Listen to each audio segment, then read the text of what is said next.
ইসলামী রাজ কায়েম হয়ে যায়, তাহলে কেমন হবে দেশটা? লক্ষ্য করুন আমিরুল মুমিনিন হযরত ওমর রাদিয়াল্লাহু তাআলা আনহুর জীবনের দিকে। আমিরুল মুমিনিন হযরত ওমর রাদিয়াল্লাহু তাআলা আনহুর খেলাফতকালের একটি ঘটনা আপনাদেরকে শোনায়া যায়। তার খেলাফত আমলে তিনি একদিন চিন্তা করলেন এশার নামাজের পর ঘুমের ঘরে যাবেন। এই ঘুমের ঘরে যাওয়ার সময় চিন্তা শুরু করে দিয়েছেন, আমি তো অর্ধ পৃথিবীর শাসক, অর্ধ পৃথিবী পরিচালনা করি, কিন্তু মুসলমানদের প্রথম কিবলা মসজিদে আকসা, ফিলিস্তিনের যেই মসজিদটার নাম কি? মসজিদে আকসা সেই সময় মুসলমানদের দখলে ছিল না। আমিরুল মুমিনিন হযরত ওমর চিন্তা করলেন, আমি অর্ধ পৃথিবীর শাসক হওয়ার পরেও যদি মসজিদে আকসা মুসলমানদের দখলে না নিতে পারি তাহলে তো মুশকিল।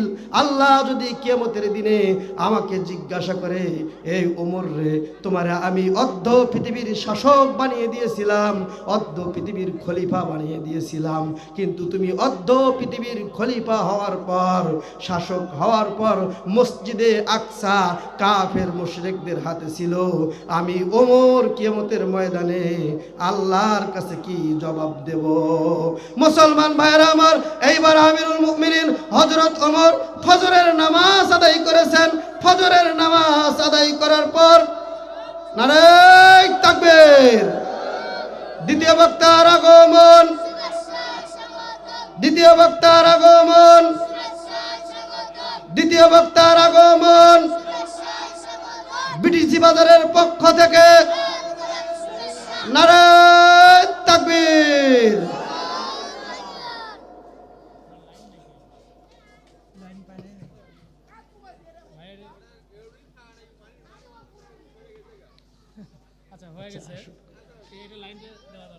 আচ্ছা, আমার আলোচনা সংক্ষেপ।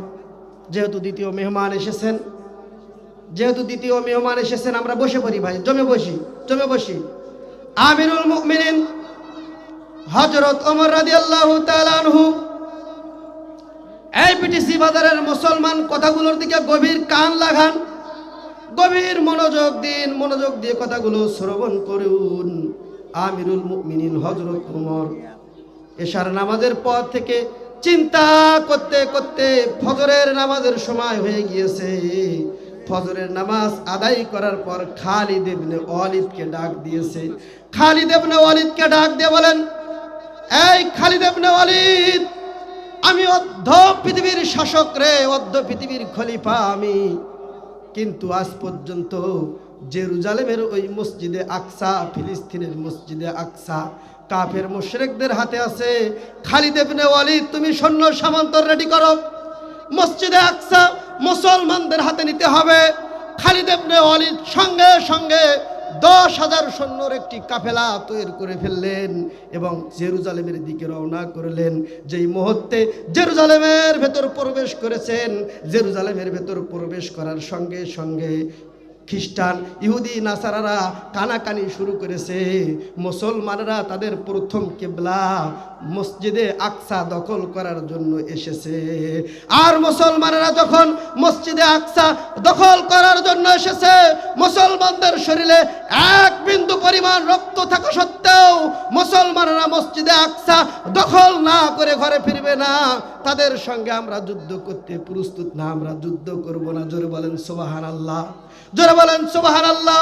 খালিদ ইবনে ওয়ালিদ জেরুজালেমের ভেতর প্রবেশ করে মসজিদে আকসার সামনে দাঁড়িয়ে একটা পত্র পাঠাইলেন।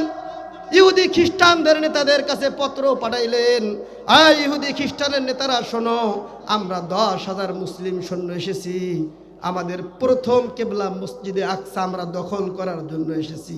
যদি তোমরা যুদ্ধ করার জন্য প্রস্তুতি গ্রহণ করো, আমরা যুদ্ধ করার জন্য এসেছি। আর যদি তোমরা যুদ্ধ না করতে চাও তাহলে আমাদেরকে মসজিদে আকসা ভালাই দিয়ে দাও, তোমাদের সঙ্গে কোনো আমাদের যুদ্ধ নাই, কোনো রক্তপাত হবে না। এইবার ইহুদি খ্রিস্টানের নেতাগুলো খালিদ ইবনে ওয়ালিদের কাছে এসেছেন। খালিদ ইবনে ওয়ালিদের কাছে এসে বলেন, এই খালিদ ইবনে ওয়ালিদ, মুসলিম সেনাপতি শোনো, আমরা তোমাদের সঙ্গে যুদ্ধ করতে প্রস্তুত নই, আমরা তোমাদের সঙ্গে যুদ্ধ করব না, কোনো রক্তপাত করব না, তোমাদের প্রথম কিবলা মসজিদ আকসা তোমাদেরকে দিয়ে দেব। কিন্তু আমরা আমিরুল মুমিনিন হযরত ওমরের নাম শুনেছি, কিন্তু তারে আমরা কোনোদিন দেখি নাই। তুমি চিঠি পাঠাও, আমিরুল মুমিনিন হযরত ওমর এখানে আসবে, তারপর তার হাতেই আমরা মসজিদে আকসার চাবিটা উঠাইয়া দেব। জোরে বলেন আল্লাহু আকবার, আর জোরে বলেন আল্লাহু আকবার। মুসলমান ভাইরা আমার, খালিদ ইবনে ওয়ালিদ চিঠি লিখলেন কার কাছে?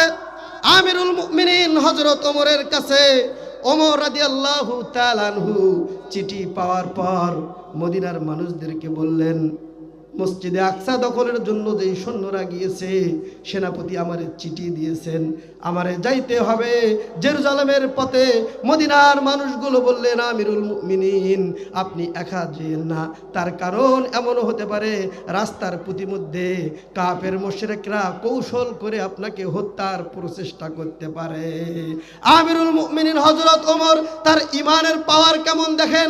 এইবার আমিরুল মুমিনিন হযরত ওমর রাদিয়াল্লাহু তাআলা আনহু কোরআন থেকে শোনায় দিচ্ছেন মদিনার ওই মানুষগুলোকে।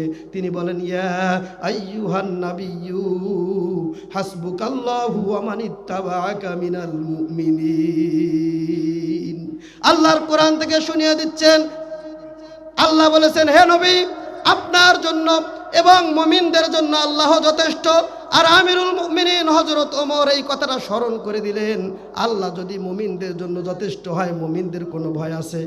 বলেন, মুমিনদের কোনো ভয় আছে? মুমিনদের কোনো ভয় নাই। মুসলমান, তারপর আল্লাহর কোরআন থেকে আমিরুল মুমিনিন হযরত ওমর আরো একখানা আয়াত পড়ে শুনিয়ে দিয়েছেন।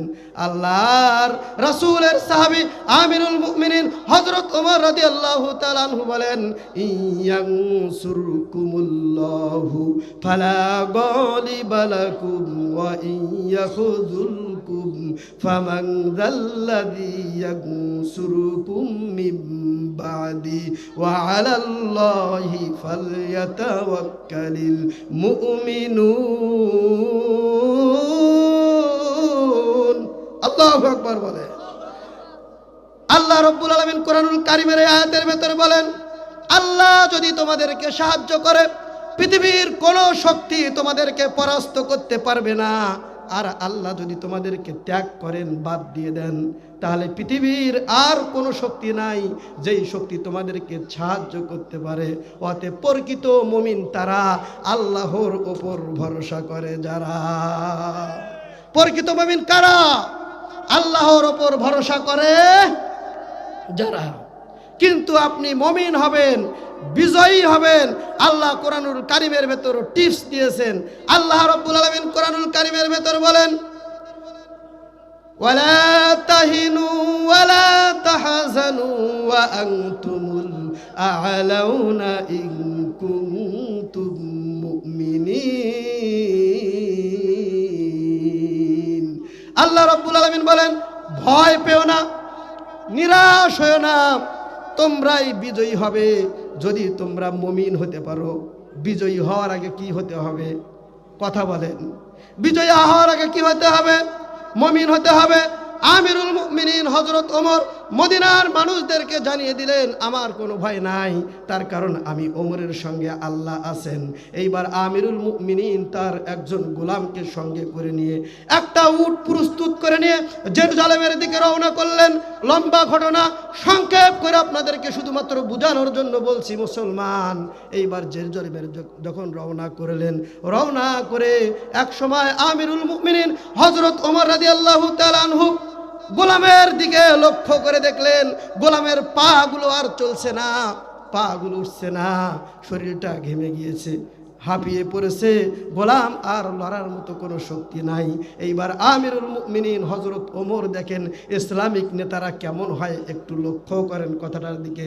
আমিরুল মুমিনিন হযরত ওমর উটের পিঠ থেকে নিচে এসেছেন এবং গোলামকে বলেন, গোলাম রে, মনে হয় তোমার কষ্ট হয়েছে অনেক, গাটা ঘেমে গিয়েছে, জামাটা ভিজে গিয়েছে, তোমার পা গুলো আর উঠতেছে না। এইবার তুমি একটা কাজ করো, উটের উপর উঠে বসে পড়ো এবং আমারে উটের লাকামটা দাও, আমি কিছুটা জায়গা তোমারে বয়ে নিয়ে যাই। সুবহানাল্লাহ বলেন। ইসলামিক শাসকরা কেমন একটু লক্ষ্য করুন কথাগুলোর দিকে।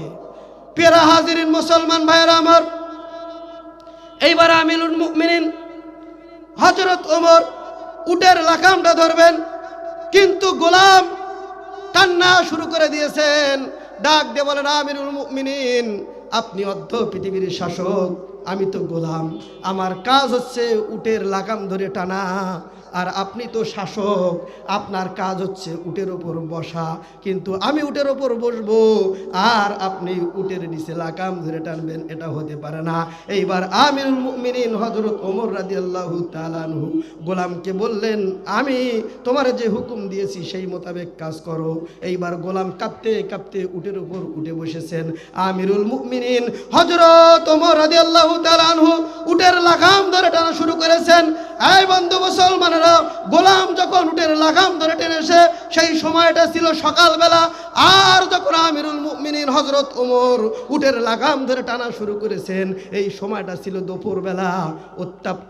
উত্তপ্ত বালুকণাগুলো গরম হয়ে গিয়েছে, সূর্যের তাপে মরুভূমির বালুগুলো গরম হয়ে গিয়েছে।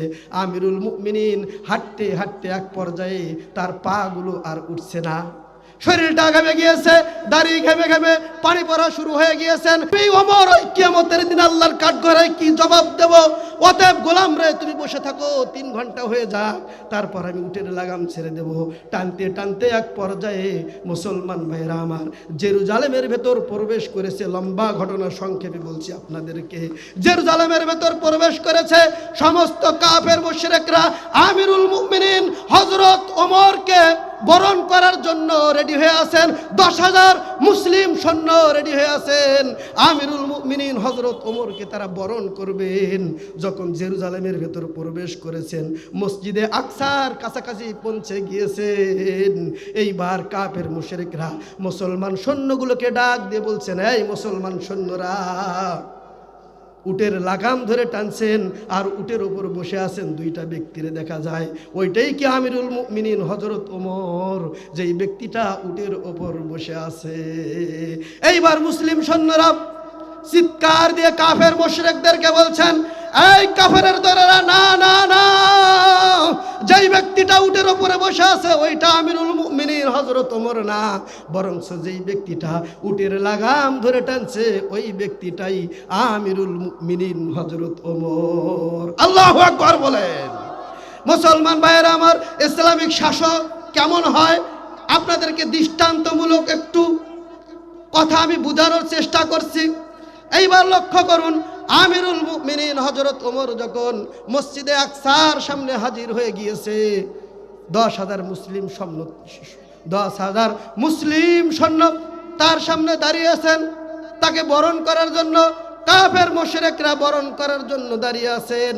এইবার কাফের মুশরিকরা আমিরুল মুমিনিন হযরত ওমর রাদিয়াল্লাহু তাআলা আনহুর হাতে মসজিদে আকসার চাবিটা দিয়েছেন, আর মসজিদে আকসার চাবিটা দিয়ে এইবার আমিরুল মুমিনিন হযরত ওমরকে বলেন, আমিরুল মুমিনিন, আপনার নাম অনেক শুনেছি কিন্তু চোখে কোনোদিন দেখি নাই, কিন্তু আজকে আমরা স্বচক্ষে দেখেছি, আর আপনি অর্ধ পৃথিবীর শাসক আমিরুল মুমিনিন।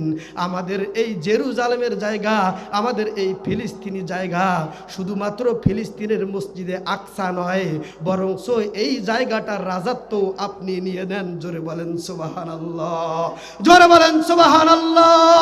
এই মুসলমান মুসলিম রাজা মুসলিম বাদশার দিকে লক্ষ্য করে তারা তাদের রাষ্ট্রটা মুসলমানদের হাতে দিয়ে দিয়েছে। আজ আমাদের মুসলিমের হাতে এই রাষ্ট্র নাই বিদায় আমরা বুঝতে পারছি না। এই জন্য আমাদের সামনে সময় এসেছে, মুসলমান সময় এসেছে, আমরা কোরআনের রাষ্ট্র গড়াবো। আমরা কি গড়াবো? কোরআনের রাষ্ট্র গড়াবো। আমরা আলেম ওলামাদেরকে দিয়ে সংসদ সাজাবো। আমাদের পার্লামেন্টে ওই ব্যক্তি বসবে, রাষ্ট্রনায়ক ওই ব্যক্তি হবে যেই ব্যক্তি বাইতুল মুকাররম মসজিদের ইমামতি করার যোগ্যতা রাখে। কথা বলেন ঠিক কিনা? আমাদের উপজেলা চেয়ারম্যান ওই ব্যক্তি হবে যেই ব্যক্তি উপজেলার ভেতর সবচাইতে যেটা বড় মসজিদ ওই মসজিদটাতে ইমামতি করতে পারবে। আমাদের ইউনিয়ন চেয়ারম্যান ওই ব্যক্তিটা হবে যেই ব্যক্তি ইউনিয়নের ভেতর সবচাইতে বড় মসজিদটাতে ইমামতি করবে। আমাদের ওয়ার্ডের মেম্বার ওই ব্যক্তিটা হবে যেই ব্যক্তি ওয়ার্ডের ভেতর একটা মসজিদের ইমামতি করতে পারবে। এই রকম ব্যক্তিকে দিয়ে যদি আমি আপনি দেশ সাজাইতে পারি, আমি আপনি দেশ গড়াইতে পারি, ওই আমিরুল মুমিনিন হযরত ওমর রাদিয়াল্লাহু তাআলা আনহু তার জীবনের যে ইতিহাস ঘটেছে বাংলার জমিনেও সেই ইতিহাস ঘটে যাবে। জোরে বলেন ঠিক কিনা? জোরে বলেন ঠিক কিনা? আরো জোরে বলেন ঠিক কিনা? এটা মনে হয় পীরগঞ্জের ভেতর। এই পীরগঞ্জের মুসলমানেরা শুনে থাকেন, শুনে রাখেন, আমাদের এখানে সংসদ সদস্য যে প্রার্থী হয়েছে তিনি কে? তার নাম হচ্ছে নুরুল আমিন। কে? কথা বলেন নুরুল আমিন। এই নুরুল আমিন একজন আলেম মানুষ। একজন আলেম মানুষ যদি ক্ষমতা পায়, বলেন তো দেখি সে চুরি করতে পারবে, ধর্ষণ করতে পারবে, খুন করতে পারবে, গুম করতে পারবে? তার কারণ তিনি একটা মসজিদের ইমাম। আর ইমাম যদি চুরি করে তার ইমামতি থাকবে না। কথা বলেন ঠিক কিনা? আর ইমাম যদি ঘুষ খায় তার ইমামতি থাকবে না। ইমাম যদি ধর্ষণ করে তার ইমামতি থাকবে না। এই জন্য একজন ইমাম কখনোই অশ্লীলতা বেহাপনা কাজের সঙ্গে জড়িত হতে পারে না। কথা বলেন ঠিক কিনা? এইবার আমরা বাংলাদেশের সংসদ পরিবর্তন করব। কথা বলেন ঠিক কিনা? আমরা বিগত 54 বছরে রাম দেখেছি, বাম দেখেছি, আমরা ময়নুদ্দিন, ফখরুদ্দিন, ঘোড়ার ডিম সব দেখেছি, আয়বের শাসন দেখেছি, মুজিবের ভাষণের কথা শুনেছি, জিয়ায় খাল খুঁড়েছে তাও শুনেছি। দুই নেত্রী এতাল ওতাল করতে করতে আমাদের দেশকে শেষ করে দিয়েছে। আমরা সামনের দিকে আলেম ওলামার বাংলাদেশ দেখতে চাই। আমরা সামনের দিকে কোরআনের বাংলাদেশ দেখতে চাই। কারা কারা কোরআনের বাংলাদেশ দেখতে চান? দুহাত তুলে আল্লাহকে দেখা।